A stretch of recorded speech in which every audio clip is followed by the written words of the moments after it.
So I'm a backend engineer. I've got over 3 years of experience. I've worked on Python applications and MERN stack as well. So from my end, I'm currently pursuing my master's in AI, and I've always been interested in actually having relevant experience and work in AI, the AI zone. But then, as you know, people hire only people with research publications or anything along the side in this area, because that's what makes you weigh in this current market, or someone with a PhD. So I realized that having this master's is not going to be a good enough guarantee.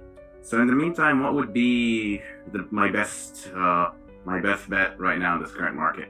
So you had backend experience and you are doing masters in AI. Yep. Did you complete the studies or you are still pursuing? Not yet. Still studying. Okay. So luckily you had AI education and are tattoo masters, so that will come handy when you target AI roles or ML roles or data science roles. So as soon as you finish the studies, I would still advise you to go for data science or ML or AI. By the time you're out of a university, definitely AI will be in the board. Okay, so I have actually working rights in the US as well. So would you suggest that I try my luck with the Canadian market or the United States market, which would be, which would have a bigger pool of opportunities? Yeah, from the speed and pay perspective, always yes. Okay.